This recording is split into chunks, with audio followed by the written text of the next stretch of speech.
nama saya Febiola Sidiwandari. Saya akan menjelaskan tentang pengelolaan zakat, yaitu zakat pertanian dan perkebunan, zakat hasil pertambangan, zakat hasil peternakan, dan irigasi.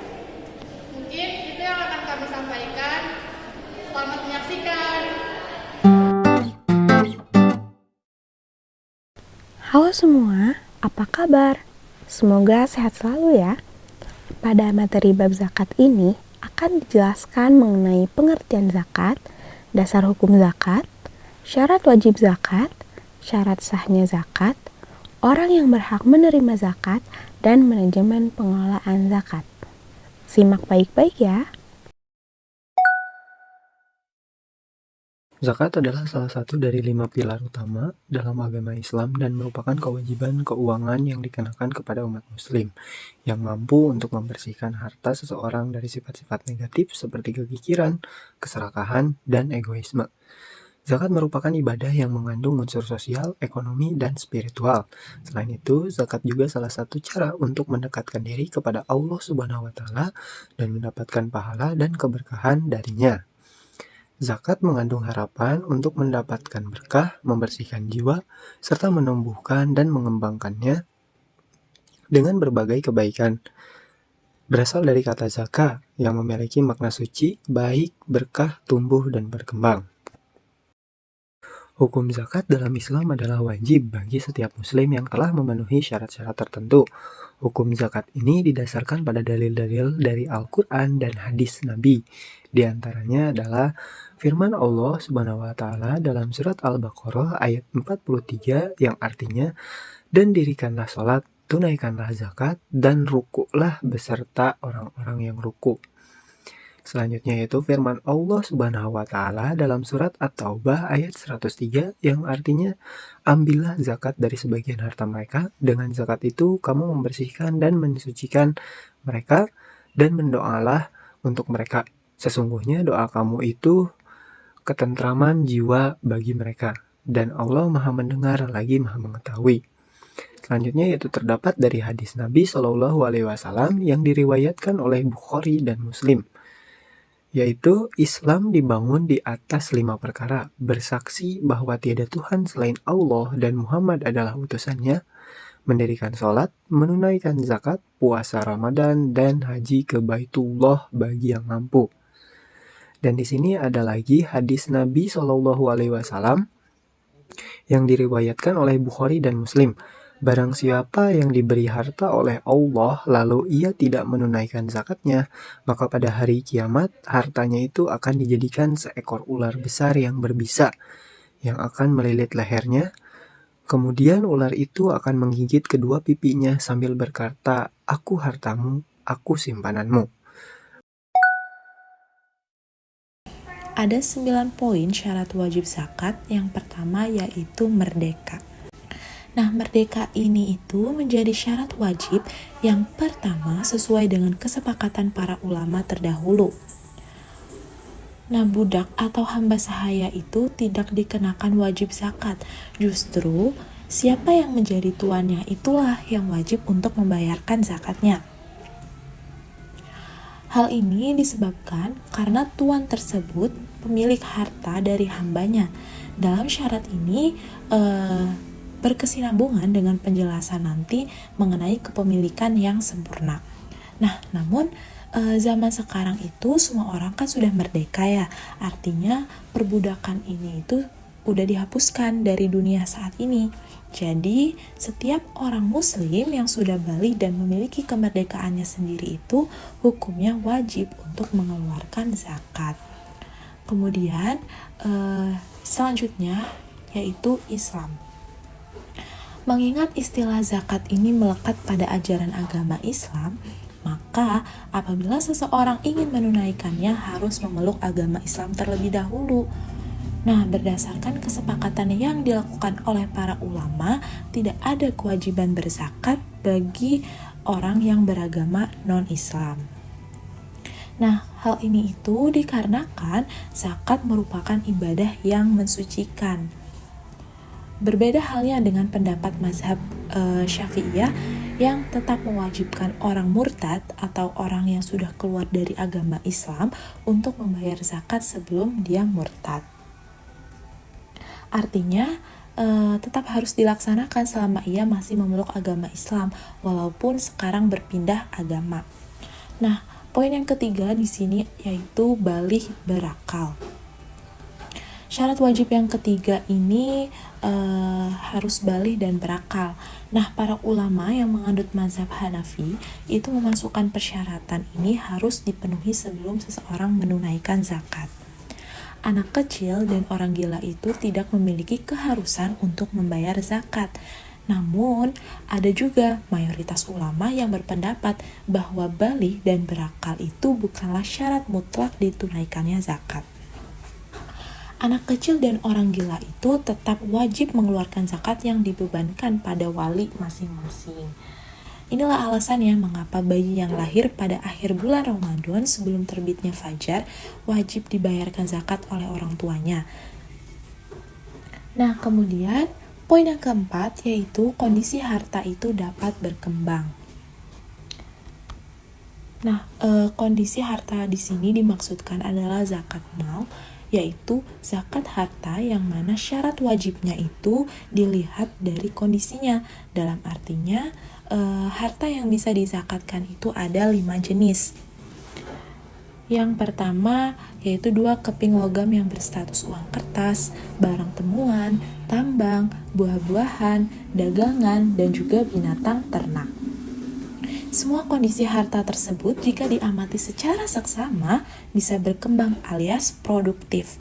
Jadi, bagi siapa saja yang ingin berzakat mal, namun barang yang diberikan tidak berpotensi untuk berkembang, maka zakatnya tidak sah.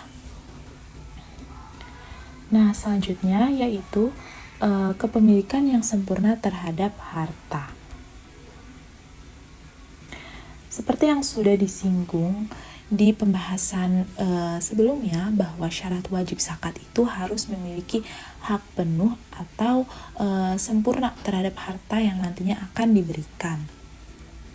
Nah, beberapa kalangan ulama itu berbeda pendapat mengenai hal ini. Perbedaan ini terletak pada apakah kepemilikan yang dimaksud berada di tangan dalam hal pengelolaan atau asli. Syarat ini itu sebenarnya udah dibahas oleh Muhammad Jawad Muhniyah dalam bukunya yang berjudul Fikih 5 Mazhab. Arti dari kepemilikan penuh ini maksudnya adalah orang yang memiliki harta dan ia menguasai penuh atas harta benda tersebut dan mampu untuk mengeluarkan berapapun sesuai dengan kehendaknya. Selain itu, para ulama lain juga menyatakan bahwa harta yang dirampas atau hilang dari kepemilikan yang sah, maka tidak wajib untuk dikeluarkan zakatnya sekalipun sudah menjadi hak milik si pencuri ataupun orang kedua. Nah, poin selanjutnya yaitu berlaku selama 1 tahun atau genapnya 1 tahun adalah zakat tanaman dan buah-buahan. Artinya, di sini dimaksudkan sebagai haul yang merupakan batasan waktu dalam tahun Hijriah atau sudah terhitung 12 bulan Komariah penuh.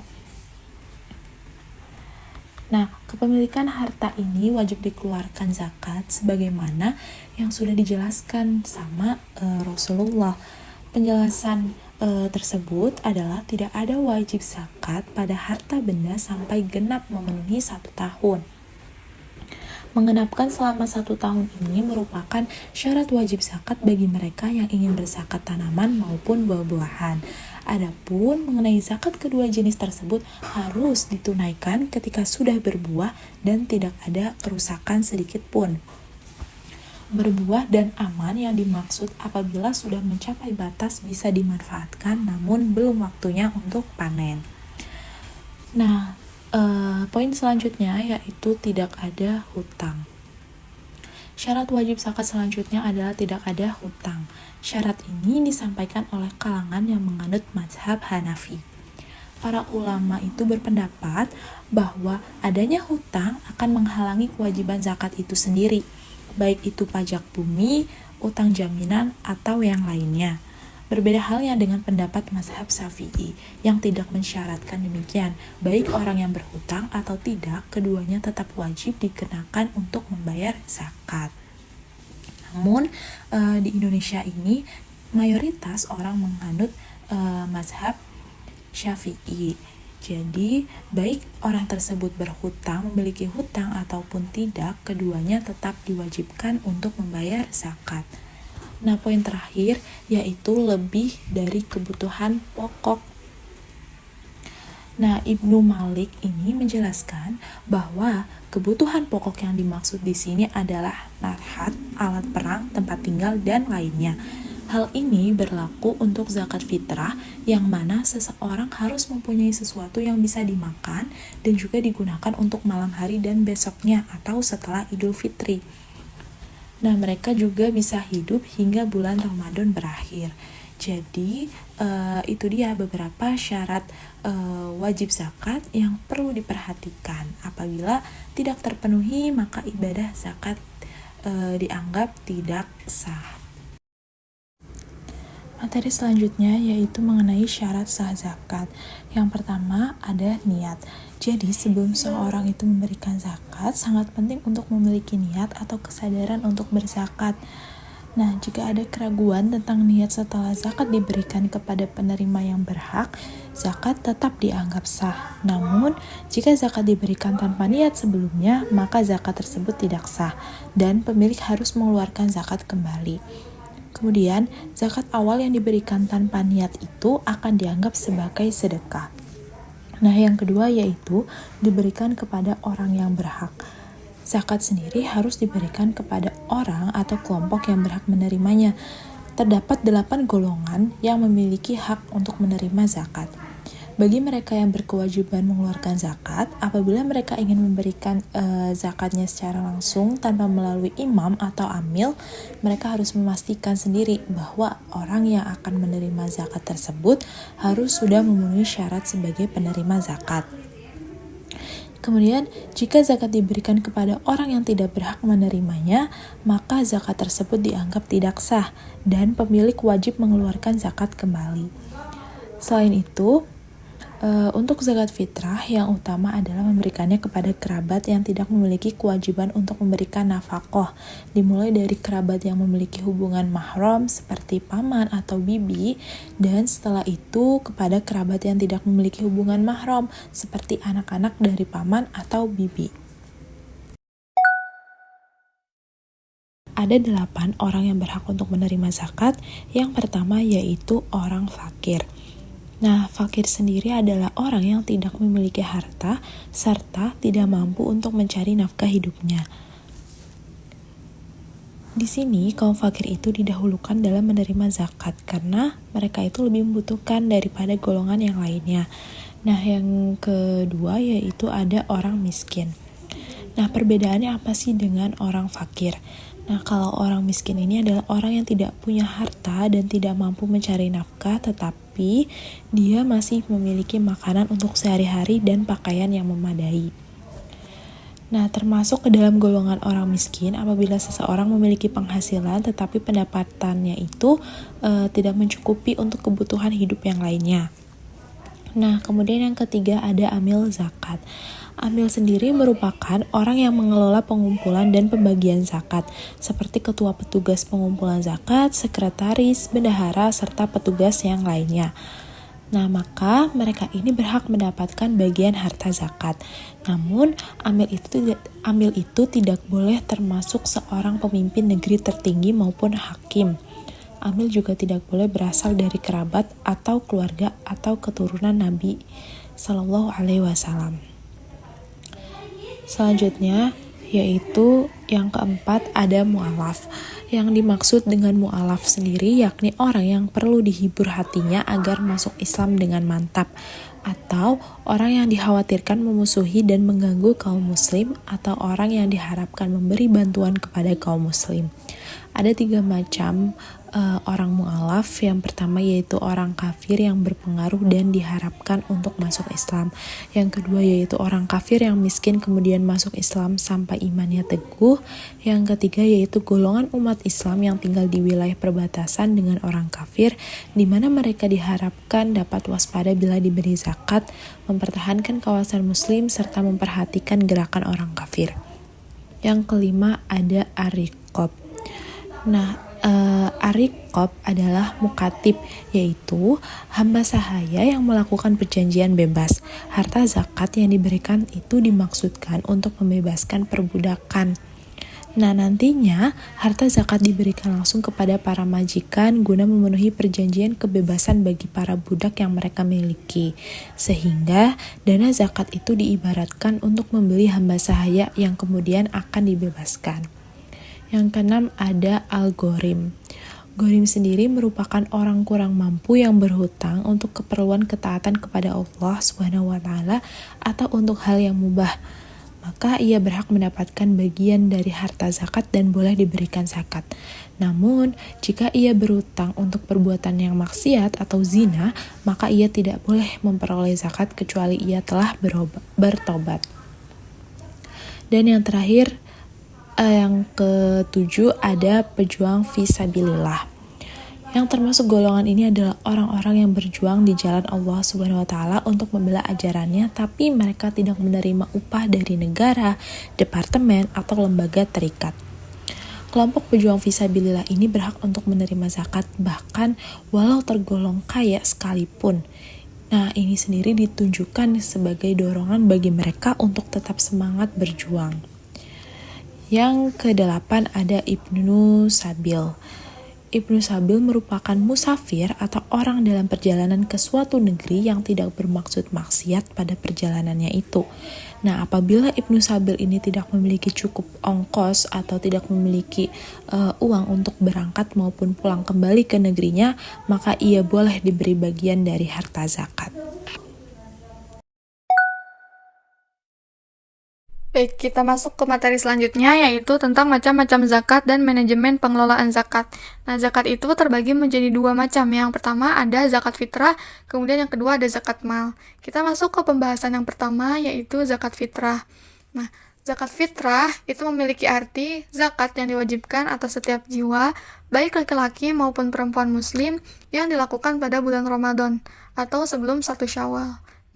Selain untuk mensucikan diri setelah menunaikan ibadah di bulan Ramadan, zakat fitrah juga dapat dimaknai sebagai bentuk kepedulian terhadap orang yang kurang mampu gitu. Agar kita tuh bisa membagi rasa kebahagiaan, rasa kemenangan gitu di hari raya Idul Fitri gitu. Nah, sebagaimana di hadis Ibnu Umar radhiyallahu anha bahwa Rasulullah itu mewajibkan zakat fitrah begitu ya. Seperti yang disebutkan sebelumnya, baik untuk hamba sahaya ataupun orang-orang yang merdeka gitu, baik laki-laki maupun perempuan gitu, baik anak kecil maupun orang yang sudah dewasa gitu. Dan Rasulullah SAW pun memerintahkannya dilaksanakan sebelum orang-orang keluar salat. Maksudnya adalah diperintahkan sebelum memasuki 1 Syawal begitu. Nah, seperti yang telah disebutkan tadi ya, bahwa zakat fitrah itu wajib ditunaikan ya bagi setiap jiwa. Besarnya zakat fitrah itu tergantung makanan pokok yang ada di suatu negara tersebut. Nah, misalnya di Indonesia nih, makanan pokoknya kan mayoritasnya kebanyakan adalah beras. Nah, maka beras itu adalah yang diwajibkan untuk dikeluarkan di zakat fitrah gitu. Nah, besarnya beras yang dikeluarkan untuk menunaikan zakat fitrah adalah 2,5 kg beras atau setara dengan 3,5 liter itu per jiwa atau per orang. Nah, jika tidak mampu dengan beras, nah ada para ulama gitu, diantaranya Syekh Yusuf Qaradawi telah membolehkan zakat fitrah ditunaikan dalam bentuk uang gitu. Nah, uangnya itu setara dengan nominal zakat fitrah yang ditunaikan. Misalnya 1 liter beras itu harganya berapa? Nah, kemudian dikali dengan 3, liter beras tersebut. Jadi harganya itu sesuai, uangnya itu sesuai dengan harga beras yang dikonsumsi begitu. Nah, kemudian sekarang masuk ke pembahasan yang kedua, yaitu tentang zakat mal. Nah, zakat mal sendiri itu berasal dari kata bahasa Arab ya, yang berarti adalah harta atau kekayaan. Nah, zakat mal itu berarti zakat yang dikenakan atas segala jenis harta yang secara zat maupun substansinya perolehannya tidak bertentangan dengan ketentuan agama. Jadi maksudnya adalah harta yang halal gitu ya. Nah, sebagai contohnya adalah zakat mal terdiri atas simpanan kekayaan gitu seperti uang, emas, surat berharga, penghasilan, kemudian profesi dan hasil sewa aset atau hasil-hasil lainnya begitu yang dimiliki atau harta benda yang dimiliki. Kemudian ada pun syarat-syarat harta yang wajib dikenakan kewajiban untuk dibayarkan zakat mal gitu. Di sini ada 6. Yang pertama ada kepemilikan penuh. Maksudnya adalah harta yang dimiliki itu milik kita seutuhnya gitu, milik kita sepenuhnya. Kemudian yang kedua adalah harta halal ya dan diperoleh secara halal gitu. Seperti yang disebutkan sebelumnya ya di pengertian tadi gitu bahwa hartanya itu harus halal dan cara memperoleh harta tersebut juga secara halal gitu ya, bukan dari hasil mencuri. Yang ketiga, ada harta yang dapat berkembang atau diproduktifkan. Maksudnya adalah harta yang dapat dimanfaatkan gitu, atau harta yang bisa digunakan gitu untuk banyak orang gitu, yang dapat dimanfaatkan. Kemudian yang keempat adalah mencukupi nisab. Nah, nisab itu artinya 1 tahun gitu ya. Nanti mungkin ada pembagian-pembagiannya di materi selanjutnya, di pembagian-pembagian zakat mal. Nah, kemudian yang kelima, yaitu harta yang bebas dari hutang. Jadi, seseorang itu diwajibkan menunaikan zakat mal ketika seseorang itu tidak memiliki sangkut paut hutang kepada orang lain gitu. Nah, yang keenam adalah mencapai haul atau dapat ditunaikan saat panen. Gitu. Nah, kemudian ada macam-macam zakat mal. Nah, sebagaimana yang telah dijelaskan oleh Dr. Yusuf Al-Qaradawi dalam kitabnya Fiqih Uz-Zakah, zakat mal itu meliputi 9 hal. Yang pertama ada zakat simpanan emas, zakat simpanan perak, dan barang berharga lainnya. Kemudian yang kedua adalah zakat atas aset perdagangan. Yang ketiga ada zakat atas hewan ternak. Yang keempat ada zakat atas hasil pertanian. Kemudian yang kelima ada zakat hasil olahan tanaman dan hewan.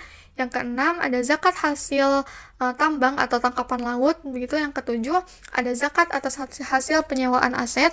Kemudian ada zakat atas hasil jasa profesi.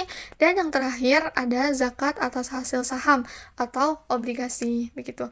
Nah, adapun macam-macam zakat yang tercantum dalam Undang-Undang Nomor 23 Tahun 2011 gitu ya. Yang mungkin sama gitu, kurang lebih sama intinya dari poin macam-macam zakat Dr. Yusuf Qaradawi.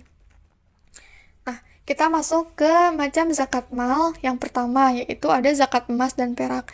Nah, zakat ini adalah zakat yang dikenakan atas emas, perak, dan logam mulia lainnya yang telah mencapai nisab dan haul begitu. Untuk nisab dari zakat emas itu, jadi suatu emas itu wajib dikenakan zakat ketika telah disimpan selama mencapai atau melebihi nisabnya, yaitu 85 gram gitu ya. Nah, kadar emasnya itu 2,5%. Nah, sementara untuk zakat perak itu wajib ditunaikan jika perak yang dimiliki telah mencapai atau melebihi nisab sebesar 595 gram atau kadar zakatnya ialah 2,5% dari perak yang dimiliki. Nah, untuk cara menghitung zakat atau zakat emas atau perak ini yaitu 2,5% dikali jumlah emas atau perak yang telah tersimpan selama 1 tahun. Nah, mungkin untuk lebih jelasnya bisa dilihat di contohnya gitu ya. Macam-macam zakat mal yang kedua yaitu ada zakat penghasilan. Nah, zakat penghasilan ini atau dikenal juga sebagai zakat profesi adalah bagian dari zakat mal yang wajib dikeluarkan atas harta yang berasal dari pendapatan atau penghasilan rutin dari bekerja yang tidak melanggar syariah gitu. Jadi zakat penghasilan adalah harta yang berasal dari gaji gitu ya, dari pendapatan yang dihasilkan gitu. Nah, nisab dari zakat penghasilan ini sebesar 85 gram emas per tahunnya. Nah, untuk kadar zakat penghasilan yang dikeluarkan adalah senilai 2,5%. Nah, untuk cara menghitung zakat penghasilan ini sama seperti tadi di zakat emas dan perak ya, yaitu 2,5% dikali jumlah penghasilan dalam 1 bulan gitu. Nah, untuk lebih jelasnya bisa dilihat di contoh berikut ini. Mungkin bisa di skip dulu untuk memahami dari contoh berikut ini. Selanjutnya ada zakat saham. Nah, zakat saham ini adalah zakat yang dilakukan atas kepemilikan saham atau surat bukti persero dalam suatu perusahaan terbatas atau dari PT sesuai dengan nilai dan jumlah lembar sahamnya. Nah, zakat saham juga wajib ditunaikan jika total harga saham bersama dengan keuntungan investasi itu sudah mencapai nisab dan sudah mencapai haul. Nah, untuk nilai dari nisab zakat saham ini yaitu sama dengan nisab zakat mal yang lainnya, yaitu setara dengan 85 gram emas. Nah, dengan kadar zakatnya itu 2,5% dan sudah mencapai 1 tahun atau telah mencapai haul. Nah, untuk cara menghitungnya yaitu 2,5% dikali capital gain plus dividen gitu. Maksudnya harta yang dimiliki gitu ya. Untuk lebih jelasnya bisa dilihat di contoh di bawah ini. Selanjutnya masuk ke zakat perdagangan. Nah, zakat perdagangan ini adalah zakat yang dikeluarkan dari harta niaga. Sedangkan harta niaga adalah harta atau aset yang dijual belikan dengan maksud untuk mendapatkan keuntungan. Nah, dengan demikian, maka harta niaga itu harus ada 2 motivasi, yaitu yang pertama motivasi untuk berbisnis atau untuk diperjualbelikan, dan yang kedua adalah motivasi mendapatkan keuntungan. Gitu. Nah, dalilnya ada di Quran Surat At-Taubah ayat 103. Kemudian harta perdagangan yang dikenakan zakat itu dihitung dari aset lancar usaha dikurangi hutang dengan yang berjangka pendek atau hutang yang jatuh tempo hanya 1 tahun. Nah, jika selisih dari aset lancar dan hutang tersebut sudah mencapai nisab, maka wajib dibayarkan zakatnya. Nah, nisab zakat perdagangan ini senilai 85 gram emas dengan tarif zakat itu sebesar 2,5% gitu ya, dan juga sudah mencapai 1 tahun haul. Nah, cara menghitung zakat perdagangan itu yaitu 2,5% dikali aset lancar dikurangi hutang jangka pendek gitu ya. Baik, selanjutnya masuk ke materi manajemen pengelolaan zakat hasil pertanian dan hasil perkebunan. Hasil pertanian adalah hasil tumbuh-tumbuhan atau tanaman yang nilainya ekonomis seperti biji-bijian, umbi-umbian, sayur-mayur, buah-buahan, tanaman hias, rumput-rumputan, dedaunan, dan lain-lain. Nisab dari hasil pertanian ini adalah 5 wask atau setara dengan 750 kg. Nah, apabila hasil pertaniannya termasuk ke dalam makanan pokok, seperti beras, jagung, gandum, dan sebagainya, maka nisabnya itu adalah 750 kg dari hasil pertanian tersebut. Tetapi, jika hasil pertaniannya itu selain makanan pokok, seperti buah-buahan, sayur-sayuran, daun, bunga, dan sebagainya, maka nisabnya itu disetarakan dengan harga nisab dari makanan pokok yang paling umum di daerah tersebut. Nah, apabila diairi dengan air hujan atau air sungai atau mata air, maka kadar zakat dari hasil pertanian itu adalah 10%. Namun apabila diairi dengan disiram atau irigasi, maka zakatnya itu adalah 5%. Kenapa? Karena pada sistem pertanian saat ini, biayanya itu tidak sekedar air, akan tetapi ada biaya lain seperti pupuk, insektisida, dan lain-lain. Maka untuk mempermudah perhitungan zakatnya, biaya pupuk, insektisida, dan sebagainya diambil dari hasil panen, kemudian sisanya apabila lebih dari nisab dikeluarkan zakatnya 10% atau 5% tergantung bagaimana sistem pengairannya.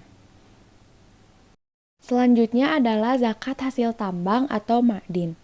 Hasil tambang adalah benda-benda yang terdapat di dalam perut bumi dan memiliki nilai ekonomis seperti emas, perak, timah, tembaga, marmer, minyak bumi, batu bara, dan lain-lain. Menurut mazhab Hanafi berpendapat bahwa zakat yang wajib dikeluarkan adalah 1/5. Sedangkan menurut mazhab Maliki dan Syafi'i berpendapat bahwa zakat yang wajib dikeluarkan adalah 1/4. Lalu selanjutnya ada zakat hasil peternakan. Peternakan yang wajib dizakati terdiri dari ternak unta, sapi, kerbau, serta kambing atau domba. Syarat-syarat hewannya harus sampai haul, mencapai nisabnya, digembalakan dan mendapatkan makanan di lapangan tempat pengembalaan yang terbuka, tidak dipekerjakan, dan tidak boleh memberikan binatang yang cacat dan tua. Hewan yang pertama ada unta. Nisab unta adalah 5 ekor. Artinya, bila seseorang telah memiliki 5 ekor unta, maka ia terkena wajib zakat. Selanjutnya, zakat itu bertambah jika jumlah untanya yang dimiliki juga bertambah. Untuk rincian nisab dan zakatnya, dapat dilihat pada tabel yang tersedia. Yang kedua adalah sapi. Nisab sapi adalah 30 ekor. Artinya, jika seseorang telah memiliki 30 ekor sapi, maka ia telah terkena wajib zakat. Selanjutnya, setiap itu bertambah 30 ekor, maka zakatnya bertambah 1 ekor tadi. Dan jika setiap jumlah sapi itu bertambah 40 ekor, maka zakatnya bertambah menjadi 1 ekor musinnah. Yang ketiga ada zakat kambing atau domba. Nisab zakat kambing atau domba adalah 40 ekor. Artinya, bila seseorang telah memiliki 40 ekor kambing ataupun domba, maka ia telah terkena wajib zakat. Nah, selanjutnya, setiap jumlah domba atau kambingnya itu bertambah 100 ekor, maka zakatnya akan bertambah 1 ekor. Yang keempat ada ternak unggas seperti ayam, bebek, burung, dan lain-lain, serta perikanan. Nah, sebagaimana halnya sapi dan kambing, nisab pada ternak unggas dan perikanan tidak diterapkan berdasarkan jumlahnya, tetapi dihitungkan berdasarkan skala usaha. Nisab ternak unggas dan perikanan adalah setara dengan 20 dinar, di mana 1 dinarnya itu adalah 4,25 gram emas murni atau sama dengan 85 gram emas murni. Artinya, bila seseorang berternak unggas atau perikanan dan pada akhir tahun ia memiliki kekayaan yang berupa modal kerja dan keuntungannya itu lebih besar atau sudah setara dengan 85 gram emas murni, maka ia akan terkena kewajiban zakat sebesar 2,5%. Selanjutnya ada zakat hasil pendapatan dan jasa atau zakat profesi. Zakat profesi adalah zakat yang dikeluarkan dari penghasilan profesi bila telah mencapai nisabnya. Profesi yang dimaksud ini mencakup profesi pegawai negeri atau swasta, konsultan, dokter, notaris, akuntan, artis, dan lain-lain. Pendapat ulama yang berkembang saat ini menganalogikan zakat profesi kepada zakat pertanian, yaitu dibayarkan ketika telah mendapat hasilnya, tanpa harus menunggu dulu selama 1 tahun. Untuk nisabnya itu setara dengan 750 kg beras. Zakat ini dibayarkan dari pendapatan bersih, bukan pendapatan kotor. Sedangkan untuk tarifnya ini dianalogikan kepada zakat emas dan perak, yakni sebesar 2,5% atas dasar kias asobah. Untuk perhitungannya bisa kalian pahami di contoh berikut ini. Nah, untuk yang terakhir ada rikaz atau harta temuan atau harta terpendam. Rikaz adalah harta terpendam dari zaman dahulu atau biasa disebut dengan harta karun. Termasuk di dalamnya harta yang ditemukan dan tidak ada yang mengaku sebagai pemilik dari harta tersebut. Zakat untuk rikaz adalah sebesar 20% dan tidak dipersyaratkan untuk menunggu sampai 1 tahun karena wajib dikeluarkan zakatnya pada saat harta tersebut didapat.